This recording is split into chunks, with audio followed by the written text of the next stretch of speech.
Hi అండి, అందరూ బాగున్నారా? ఈరోజు వీడియో రొయ్యలు అండ్ శనగపప్పు కర్రీ అండి. స్టార్ట్ చేసేద్దాం వీడియో. ఫస్ట్ ప్యాన్ పెట్టుకోవాలి.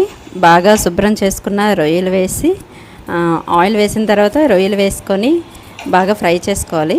అందులో కొంచెం సాల్ట్ అండ్ పసుపు వేసుకోవాలండి. వేసుకొని బాగా కుక్ చేసుకోవాలి.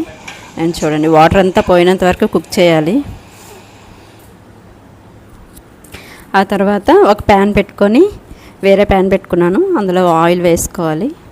ఆయిల్ వేసుకున్న తర్వాత అది కొంచెం వేడెక్కిందో చూసుకొని నేను 4 ఆనియన్స్ తీసుకున్నాను. అది చిన్న చిన్న పీసెస్గా కట్ చేసుకొని వేసుకున్నాను.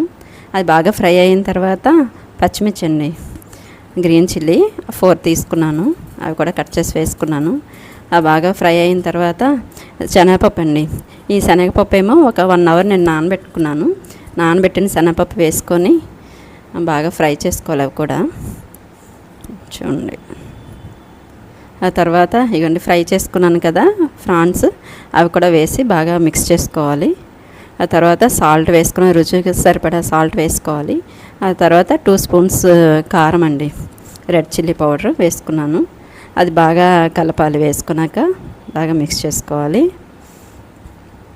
ఆ తర్వాత క్యాప్ పెట్టుకొని కొంచెం మగ్గాక ఇలాగ ఏంటంటే వాటర్ వేడి చేసుకున్నాను. నేను హాట్ వాటర్ వేసుకుంటున్నాను, ఎందుకంటే శనగపప్పు నానబెట్టింది కదా, కుక్ చేయలేదు కదా, అందుకనేసి హాట్ వాటర్ వేసుకుంటున్నాను, అది కుక్ అవ్వాలని. తర్వాత చూడండి, ఇలాగ కలుపుకోవాలి. మధ్య మధ్యలో కలుపుతూ ఉండాలి.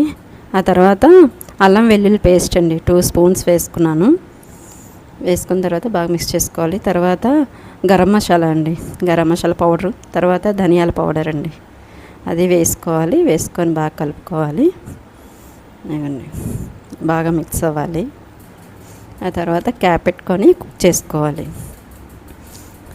తర్వాత టమాటో వేసుకుంటున్నానండి. 2 టమాటో తీసుకున్నాను నేను, ఎందుకంటే ముందుగా వేసుకుంటే శనగపప్పు అనేది ఉడకదనమాట, అందుకని లాస్ట్లో వేసుకుంటున్నాను నేను. ఆ తర్వాత ఇదిగోండి చూడండి, అలా కలుపుతూ ఉండాలి, మళ్ళీ అడుగంటుతుందేమో అనేసి. ఆ తర్వాత చూడండి, అయిపోవచ్చిందండి.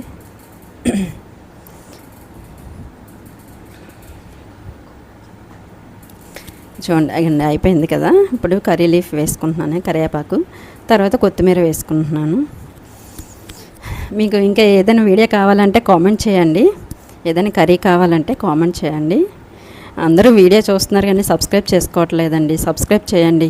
అలా అయితే నాకు కూడా మోటివేషన్లా ఉంటుంది కదా, మీరు మోటివేట్ చేస్తేనే కదండి నేను ఏదైనా వీడియో చేయగలను. అగండి అయిపోయింది. Thank you for watching.